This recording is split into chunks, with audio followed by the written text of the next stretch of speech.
Dua, tiga. Oke, baik. Assalamualaikum warahmatullahi wabarakatuh. Kan kami dari kelompok 2 dengan judul Keuangan UKM yang terdiri dari saya, Ahmad Arif Jalani, dan juga Dapa Fauzan, Muhammad Arya Prakarsa, Asep Saifullah, dan Albala Nur. Di sini kelompok saya akan mempresentasikan tentang keuangan UKM. Nah, di sini tuh ada apa aja sih? Sebentar,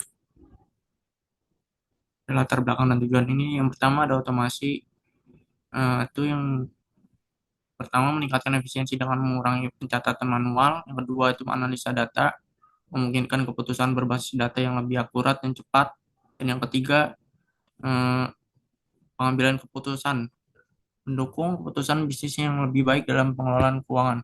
Terus, apa sih maksudnya? Jadi itu sebagian besar UKM masih menggunakan cara manual atau Excel sederhana eh, dalam mencatat transaksi, menyebabkan risiko kesalahan, kehilangan data, dan ketidaktepatan laporan.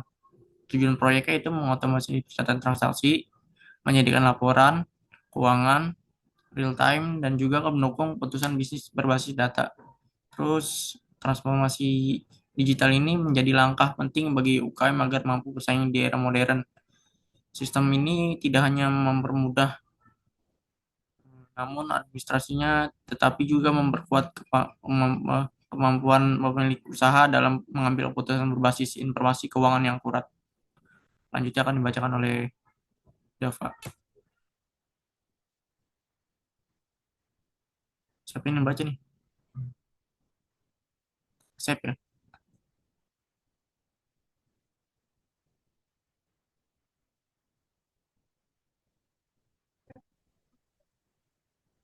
Yang kedua ada ruang lingkup proyek. Di sini ada fitur utama sistem keuangan. Yang pertama itu ada input pendapatan dan pengeluaran. Yang kedua ada laporan laba rugi otomatis. Ketiga, grafik keuangan harian dan bulanan. Keempat, ekspor laporan ke Excel. Lanjut tuh.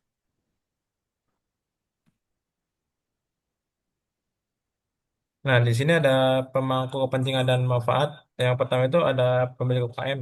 Pemilik UKM ini mendapatkan keuntungan dari sistem informasi yang efisien, meningkatkan akurasi laporan keuangan, dan mengurangi waktu yang diperlukan untuk pengelolaan data. Nah, mereka ini adalah pemilik atau pengelola langsung dari usaha kecil dan menengah yang akan menggunakan sistem ini. Manfaat yang mereka yang didapatkan itu yang pertama mendapatkan keuntungan dari sistem informasi yang efisien. Yang kedua meningkatkan akurasi laporan keuangan atau memastikan data keuangan yang lebih valid. Terakhir mengurangi waktu yang diperlukan untuk pengelolaan data atau proses bisnis jadi lebih cepat.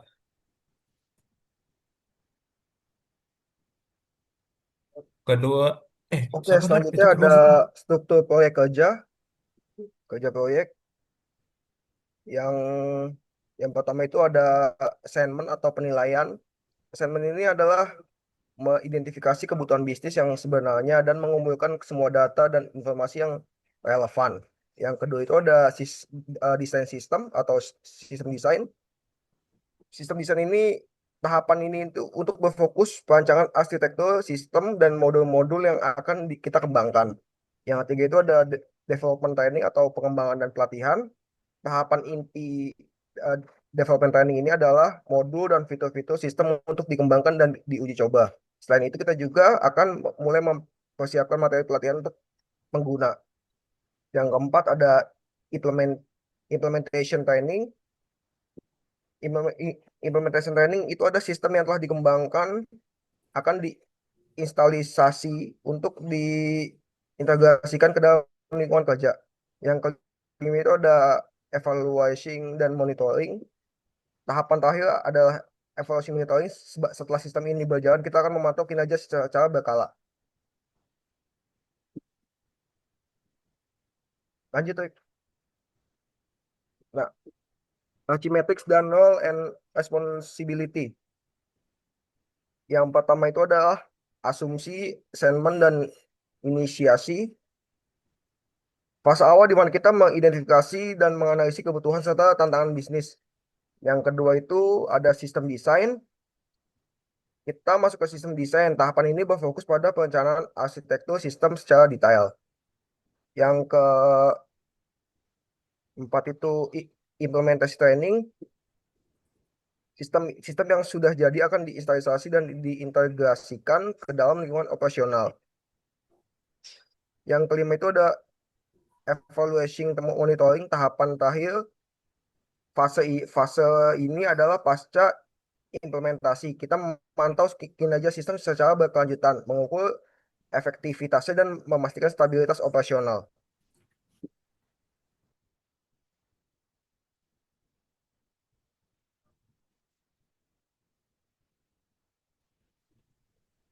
Baik, selanjutnya,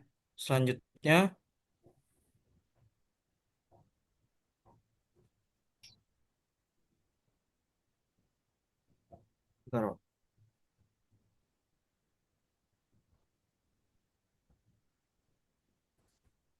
Pada pada slide ini kami menjelaskan indikator kinerja atau KPI yang kami gunakan untuk mengukur keberhasilan proyek Sistem Informasi Keuangan UKM.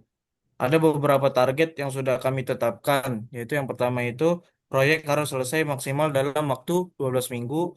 Yang kedua itu tingkat akurasi laporan keuangan dari sistem minimal 95%. Yang ketiga itu sistem digunakan oleh setidaknya 10 UKM pada tahap awal. Nah, selain KPI, kami juga membuat timeline selama 12 minggu supaya pengerjaan proyek berjalan terarah. Minggu 1 sampai 2 fokus pada analisis dan perencanaan. Minggu 3 sampai 4 kami mulai mendesain sistem dan database. Minggu kelima sampai ke-8 masuk ke tahap pengembangan dan pengujian. Lalu minggu 9 sampai 12 digunakan untuk implementasi sistem pelatihan pengguna dan evaluasi keseluruhan.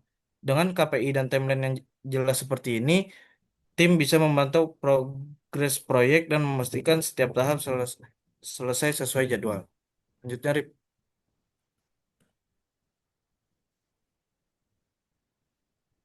Selanjutnya itu untuk proses manajemen perubahan.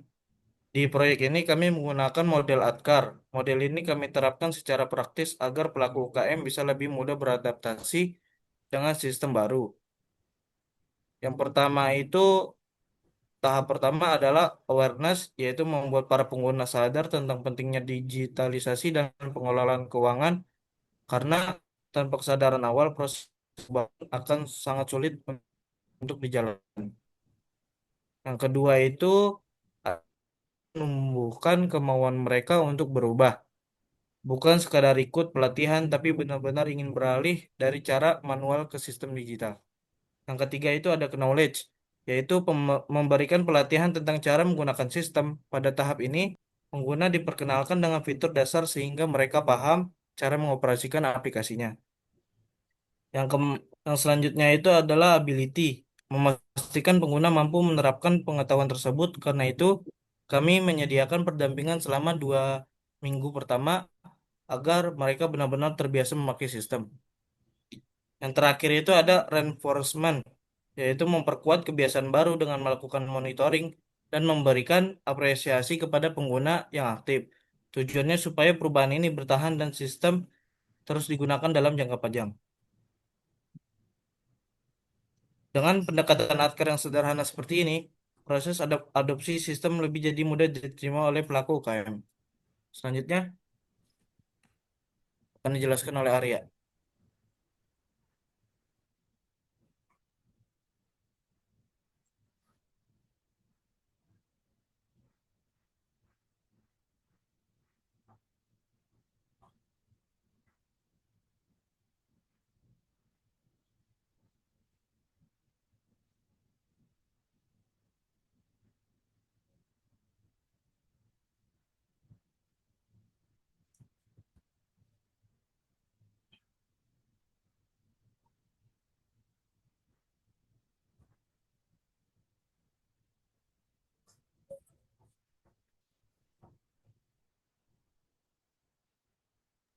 Nah, selanjutnya itu ada kesimpulan dan langkah selanjutnya. Proyek ini bertujuan untuk meningkatkan efisiensi dan ketepatan informasi keuangan UKM melalui sistem yang terintegrasi terintegrasi dan modern. Selanjutnya, oke baik, terima kasih sebelumnya Pak. Saya izin menampilkan apa proyek kita yaitu dengan menggunakan Figma Pak.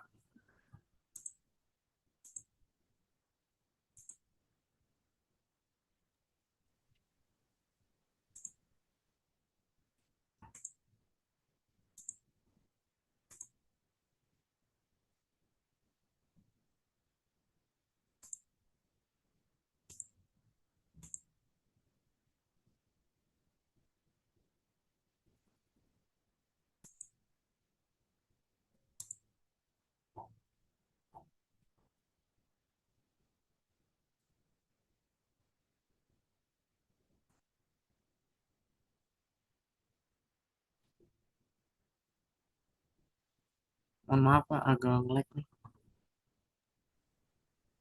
Ya, nggak apa-apa. Jadi ini adalah tampilan UI-nya Pak. Mohon maaf Pak. Belum kelihatan di saya. Nah ini Pak, ini adalah tampilan. Ini sudah nampil belum Pak? Belum, belum. Oh belum nampil ya? Belum. Sudah Pak. Oke, ya.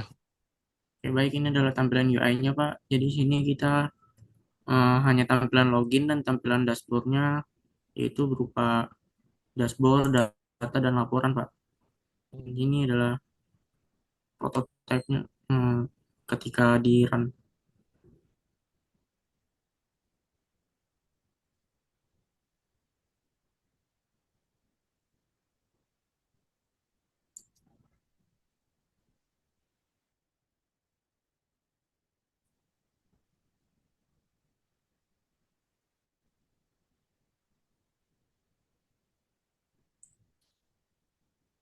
Jadi di sini ada tampilan yang namanya itu username dan password. Ketika kita mengklik username, maka username akan muncul seperti ini Pak. Nah, username sini misalkan nama saya Ahmad Arif Jalani dan juga passwordnya Arif123. Ketika saya submit, maka akan muncul ke dashboard, tampilan dashboard ini Pak. Nah, dashboard ini nggak cuma dashboard doang, jadi di dalam dashboard ini kita ada tampilan data dan laporan, datanya dan laporannya, dan ini bisa diulang kembali dashboard, data dan laporan. Dan ini hanya ketika kita melogout akunnya maka akan langsung masuk ke tampilan halaman loginnya lagi Pak. Begitu Pak. Kurang lebihnya sih begitu Pak. Oke. Baik ya. Eh, ini saya kasih siapkan Google Doc-nya. Oke baik Pak. Sebentar.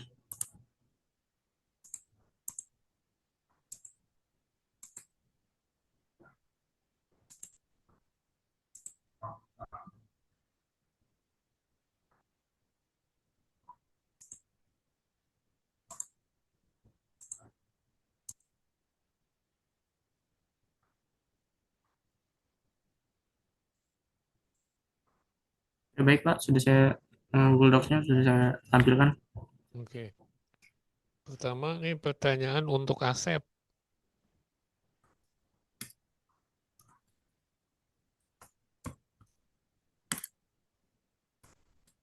Oke baik Pak. Apa pertanyaan?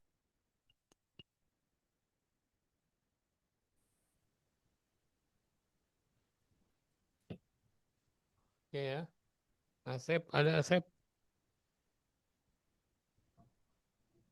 Jelaskan tahapan WBS. Itu copy paste saja. Web dari itu. Jelaskan Apa tahapan Pak? WBS. Di copy paste di chatting. Oh di chatting. Udah ada. Ini buat Asep yang jawab ya. Jelaskan tahapan WBS. Bukan di chattingnya itu. Oh Di di chatting Zoom-nya. di Ya, Zoom-nya Rip, di Zoom-nya Rip. Oke. jelaskan tahapan WBS yang diperlukan untuk membangun sistem otomatisasi pencatatan data sehingga dapat mengurangi proses manual dan meningkatkan efisiensi kerja. Ini buat Asep ya. Baik, Pak. Soal yang kedua, buat Dava.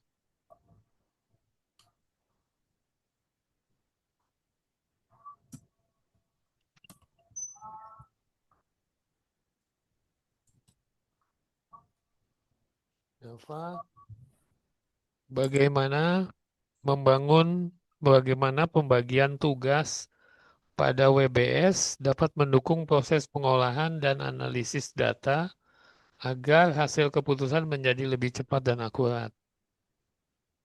Ya. Yang ketiga,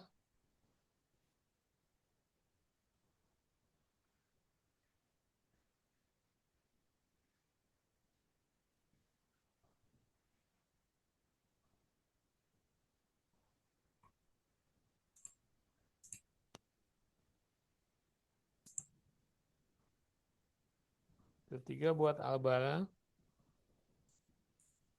Sebutkan 3 KPI yang dapat digunakan untuk mengukur peningkatan efisiensi yang Pak, terjadi itu yang ketiga buat siapa ya? buat Albara. Oh,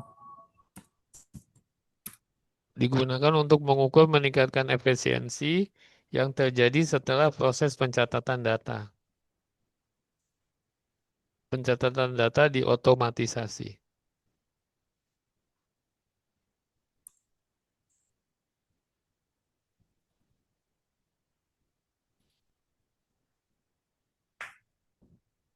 Dan yang keempat,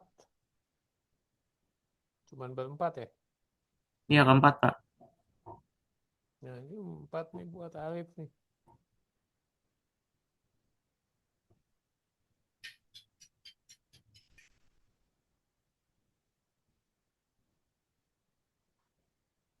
Empat, jelaskan bagaimana WBS, KPI, Reci Matrix, dan Mockup digunakan secara terpadu dalam mengembangkan sistem otomatisasi analisis data agar dapat meningkatkan efisiensi pekerjaan, menghasilkan data yang lebih akurat, dan mendukung pengembalian keputusan bisnis yang lebih baik. Ini untuk siapa, Pak? Arif. Oh iya, saya, Pak. Oke, ada 2 lagi yang untuk kelompok ya.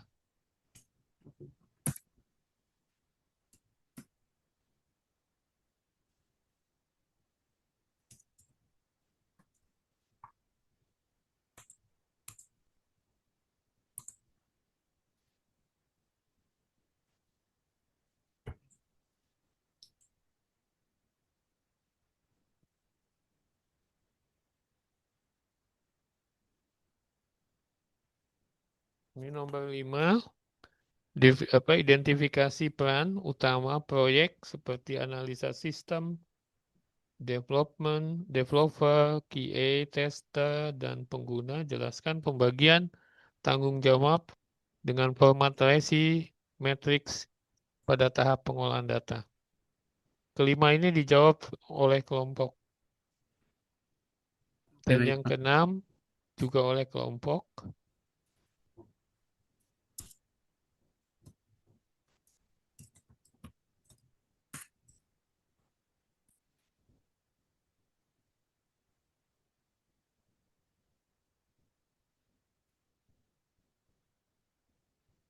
6. Apa saja elemen yang harus ditampilkan pada mockup dashboard analisis data agar pengguna dapat melihat informasi keuangan secara jelas untuk mendukung pengambilan keputusan yang lebih baik.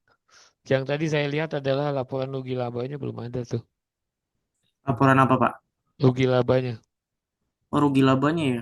Nama neracanya itu belum ada. Saya belum nampilin di PPT sih, Pak, tapi di ini udah ada, Pak, tampilin. Ya oke, dijawab aja dulu. Saya kasih waktu berapa menit? 10 menit? Cukup? Oke, cukup, Pak. Oke. Silakan dikerjakan. Oke, baik, Pak. Boleh Google Doc-nya ditutup, boleh.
Mohon maaf Pak, ini udah saya jawab. Itu gimana Pak?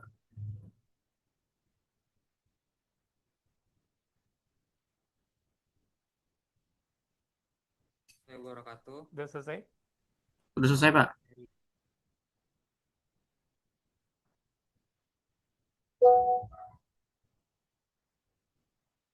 Ini kita jawab masing-masing atau apa Pak?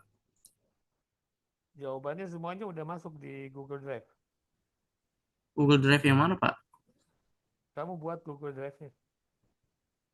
Oh, ini dibikin Google Drive gitu Pak? Mm-mm.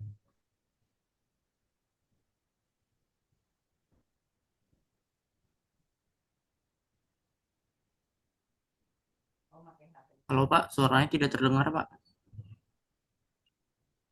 Eh, kamu buka Google Drive, Google Drive, maksudnya kita bikin Google Drive baru Pak? Google Drive, sorry, Google Doc, Iya, terus? Google Doc, terus semuanya dimasukkan di situ jawabannya. Oh, oke baik Pak. Ya.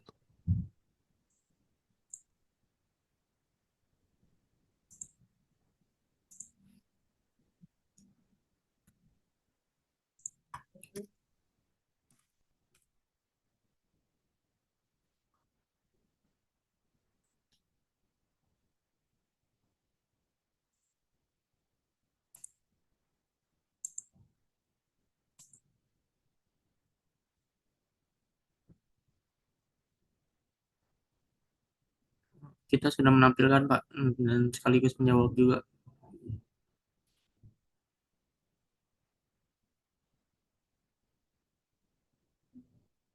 Ini kita baca masing-masing atau gimana Pak?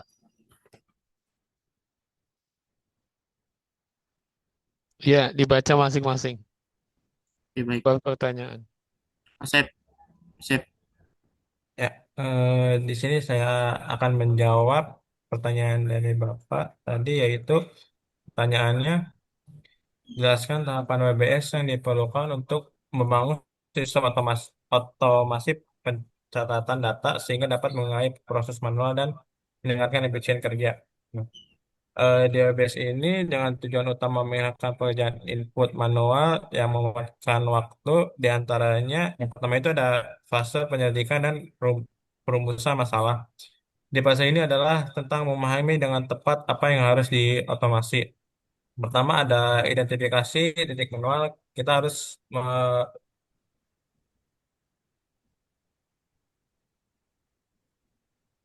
kita harus memekan langkah-langkah kerja yang saat ini dilakukan secara manual. Misalnya seperti data atau input berulang untuk mengetahui di mana sistem baru bertindak. Kedua ada mendefinisikan solusi otomasi. Menetapkan dengan jelas bagaimana sistem akan mengambil, memproses, dan menyimpan data secara mandiri, sehingga tidak memerlukan sentuhan manusia. Nah, sini kedua ada fase perancangan dan pembangunan. Di sini yang akan meningkatkan efisien dibangun, yang pertama ada merancang struktur data. Ini membuat fondasi database yang kuat agar mampu menampung data yang masuk secara otomatis yang bervolume tinggi. Kedua ada membangun jantung otomasi. Ini mengembangkan modul utama yang bertugas mengambil data langsung dari sumbernya seperti sensor, file, atau sistem lainnya. Tanpa ini adalah inti dari peningkat efisiensi. Ketika ada merancang tampilan pemantauan, Asep, membuat dashboard yang simpel, penggunaan tidak lagi berfokus pada input, tetapi ini memantau hasil dan pengecualian yang perlu ditangani. Ketika ada fase pengujian dan validasi manfaat. Di fase ini menunjukkan bahwa sistem benar-benar lebih efisien dan berfungsi lebih baik. Di sini yang pertama ada uji coba fungsionalitas, memastikan setiap alur otomatis atau pengambilan data berjalan dengan sempurna dan menghasilkan data yang akurat. Kedua ada uji penerima pengguna. Di sini tim pengguna mencoba sistem baru dan memvalidasi bahwa beban kerja manual mereka benar-benar berkurang. Jadi ada uji stabilitas, memastikan sistem dapat mengenai menangani volume data yang besar dan transfer data antar komponen tidak mengalami crash. Keempat, terakhir ada fase peluncuran dan pengukuran efisiensi. Langkah-langkah ini menerapkan perubahan dan salah ini. Perubahan mengukur dampaknya. Pelatihan fokus baru staf dilatih untuk menjadi pengawas dan analis data bukan operator input. Oke, mungkin yang selanjutnya akan dibacakan oleh Dava. Baik Pak, untuk pertanyaan yang tadi kan bagaimana pembagian tugas dalam WBS mendukung proses pengolahan dan analisis data agar hasil keputusan menjadi lebih cepat dan lebih akurat karena di tahapan pertama ada desain sistem, tugas dipecahkan menjadi desain database termasuk skema, tabel transaksi, dan desain UI, termasuk mockup dan laporan. Yang kedua itu ada pada tahapan pengembangan, tugas dipecah menjadi pembuatan modul backend yang secara spesifik mencakup coding, input, dan laporan. Struktur ini memastikan bahwa fitur-fitur yang diperlukan untuk mengoptimalisasi laporan dan menyediakan data real-time untuk mengambil keputusan dikerjakan secara sistematis. Yang selanjutnya dibacakan oleh Albara. Baik, selanjutnya saya ingin menjawab pertanyaan yang ketiga, yaitu sebutkan 3 KPI yang dapat digunakan untuk mengukur peningkatan efisiensi yang terjadi setelah proses pencatatan data di otomasi. Baik, berdasarkan laporan, 3 KPI dan indikator evaluasi yang dapat digunakan untuk mengukur peningkatan efisiensi dan keberhasilan setelah otomatisasi adalah yang pertama itu akurasi laporan keuangan dengan target mencapai 95% yang mengukur pengurangan kesalahan manual. Yang kedua itu ada kepuasan pengguna dengan target capai 85% atau puas yang secara tidak langsung mencerminkan efisiensi dan kemudahan penggunaan sistem baru. Yang ketiga itu ada jumlah pengguna aktif meningkat yang dievaluasi menggunakan statistik login sistem dan menunjukkan bahwa UKM telah beralih dan pencatatan manual. Oke, baik. Untuk yang selanjutnya saya sendiri, yaitu terpaduan WBS, KPI, RAC, dan mockup. Nah, keempat elemen ini digunakan secara terpadu untuk memastikan proyek mencapai tujuannya. Yang pertama adalah efisiensi, akurasi data, dan dukungan keputusan. Yang pertama WBS, Work Breakdown Struktur. Mendefinisikan apa yang harus dikerjakan. WBS memecah proyek menjadi tugas-tugas spesifik seperti desain UI dan pembuatan modul backend, termasuk coding input, dan laporan. Yang kedua untuk yang kedua selanjutnya itu mockup, memvisualisasikan hasil dari tugas WBS. Desain UI mockup menunjukkan bagaimana data akan disajikan untuk mendukung pengambilan keputusan, seperti menampilkan grafik laba dan total pemasukan pengeluaran. Yang ketiga itu ada RAC matrix, mendefinisikan siapa yang bertanggung jawab atas tugas-tugas WBS tersebut. Misalnya untuk tugas pengembangan aplikasi developer adalah responsible atau R. Yang keempat adalah KPI, Key Performance Indicator,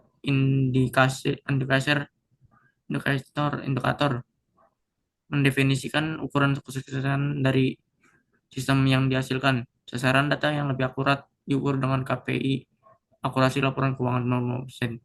Secara terpadu, PBS rinci tugas maka visualisasi hasilnya. RAC menugaskan siapa yang mengerjakan, dan KPI mengukur apakah hasil akhir memenuhi target efisiensi dan akurasi.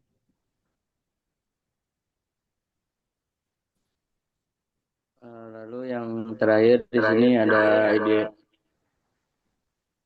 ada identifikasi peran dan racit pada terhadap pengolahan data. Meskipun laporan tidak secara eksplisit menyebut analisis sistem atau key attester, laporan ini Sebentar, sebelum mengidentifikasi. dilanjutkan, Arya namanya belum diedit tuh. Oh iya Pak.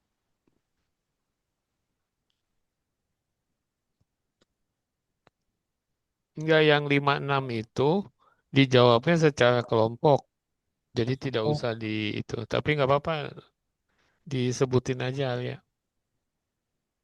Yang 6 nggak usah ya. Oke, lanjut Arya. Kalau sudah diedit, Bentar Pak, NIM-nya ini belum lagi. ada tuh.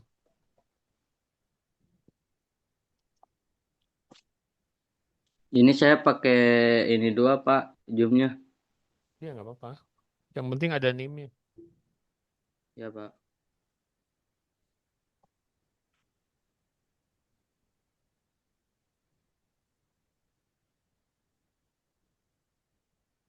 Yang satu lagi yang hitam itu, kamu juga?